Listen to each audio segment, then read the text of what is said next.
All right, we're probably about 11 games deep into the regular season for most teams, and big surprise, the Oklahoma City Thunder are still the best defense in the NBA, and they're probably still the best team in the NBA, to be honest. Looks like the Denver Nuggets are probably our only chance of knocking out the Thunder from the playoffs, but we'll see when we get there. Here's all the points allowed defense for the season so far. So Oklahoma City is giving up 107 points per game so far into the season, and again, no surprise, they are number one in the entire league, like we probably expected them to be before the season started. They are still missing J Dub, and J Dub is probably their maybe third best defender. I'd put Chet Holmgren, Alex Caruso, maybe Dort in front of him, so he's at least like their third or fourth best defender. The point is, he's an excellent defender, and their defense will probably look even better once he gets back out there. But last season, they were giving up 107.3 points per game.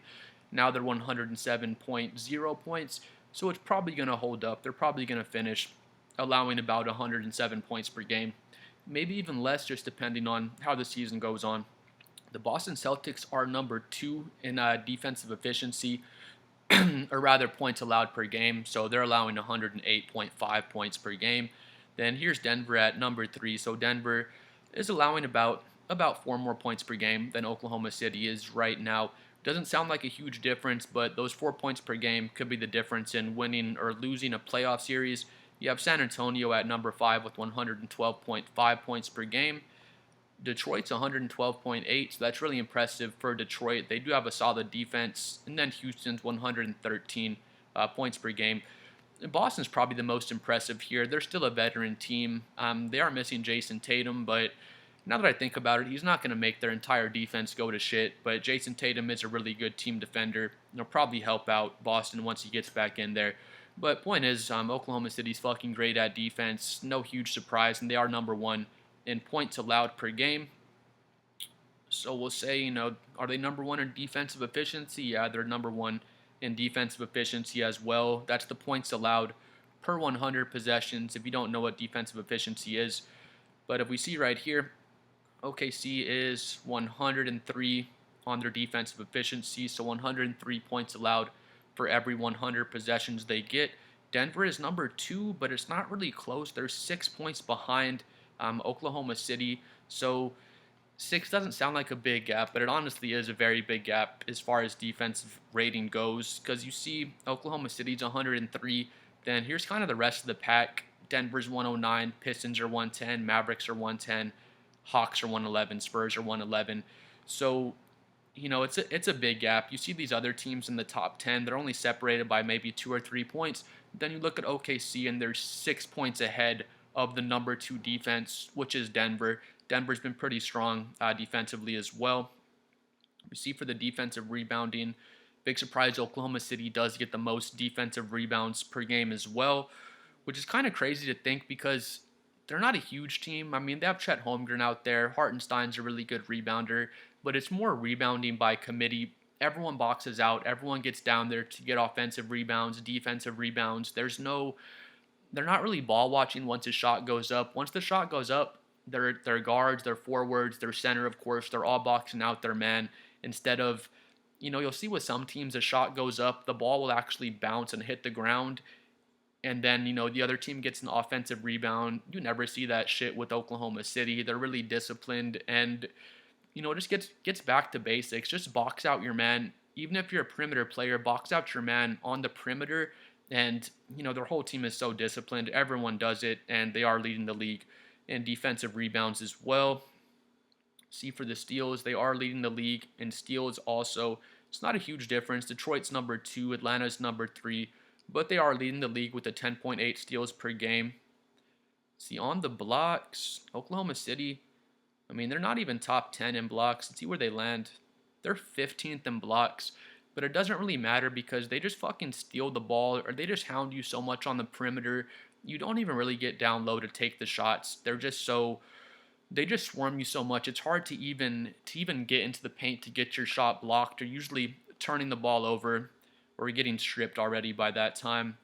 Points off of turnovers, Boston is actually number one with 13.4. OKC is number two with the 15.4 points off of turnovers.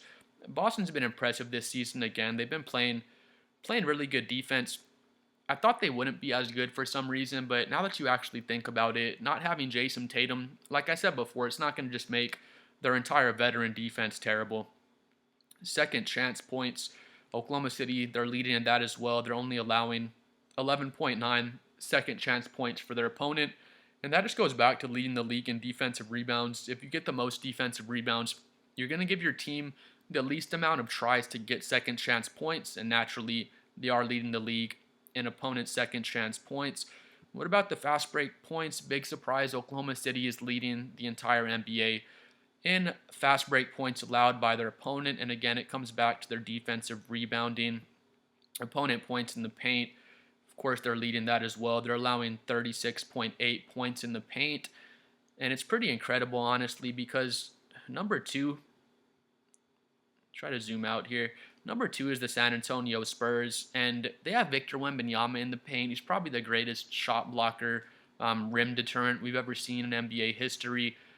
If not, he's up there. I'm not here to so much argue that point, but he's one of the best we've ever seen. Oklahoma City, they're allowing 36.8 points in the paint. San Antonio is allowing 40.7. So, I mean, OKC, they're fucking 4 points ahead of the Spurs in points in the paint. And it's just amazing, again, with Victor Wembanyama as a rim protector for the Spurs. And the Spurs have a great team defense overall as well. With that being said, it's not like the Thunder don't have one of the best rim protectors on their team. Chet Holmgren is one of the best rim protectors in the NBA, just in terms of going up, using his verticality, not fouling, and just making the opposing players' shots really tough in the paint when they do make it into there. So, I mean, OKC, they're fucking leading in everything except, was it second chance points, points off of turnovers? I think that's the only thing where the Celtics have them. Again, blocks as well, but blocks is not a huge indicator of how great your defense is. I'd look more at, again, points per game, defensive rating, defensive rebounds, and things like that. Because like I said before, Oklahoma City, they do have Chet Holmgren, they have Isaiah Hartenstein, they can block shots, but again, they're usually just swarming you so bad on the perimeter, you can't even make your way into the paint to go up and get your shot blocked. So, their defense has been amazing, just like it always is. Here's kind of the full stats for offensive rating. The Houston Rockets are actually leading the entire league in offensive rating, but OKC is number 6 in offensive rating. It's about a difference of 5 points, but when your defense is as great as Oklahoma City's, as long as your offensive rating is at least top 10, it could probably be lower than that, honestly, and they'd still be competitive. But having the best defensive rating in the entire NBA by a long shot, they're 6 points ahead, and then having a top 10 offensive rating, it's kind of the recipe for success in Oklahoma City. They've just been so impressive again. Their defense is historic again. I was looking for comparable defensive ratings to what Oklahoma City is doing right now, and you go back to like teams from the 50s and 60s, the 80s Celtics, I saw the 2003 Pistons, 2003 Spurs. It's basically teams from the dead ball era and before to have comparable defensive ratings to the Oklahoma City Thunder. But once you get to like the modern era, there really aren't a lot of teams that are close to what Oklahoma City is doing defensively, at least since like 2010 and moving on. Again, you have to go back to fucking 80s Celtics, 96 Bulls, 2003 Spurs, 2003 Pistons, and teams like that from the dead ball era. Otherwise, it's kind of not comparable what the Thunder are doing defensively. Just one of the best defenses we've ever seen of all time. People like to give SJ a lot of praise. He does deserve it. He's an amazing scorer, one of the best scorers we've ever seen as well. But OKC's defense doesn't get as much praise as it could from, I guess, what you'd call casual fans. But their defense is one of the best defenses of all time. Them getting all the stops defensively leads into their transition offense. They get a bunch of points in the fast break and just get a bunch of, high quality looks based on their defense and turning the ball over. But please like and subscribe. I'm trying to get to 7 million subscribers. Let me know what you think about OKC and their godlike defense, and we'll see y'all next time. Peace.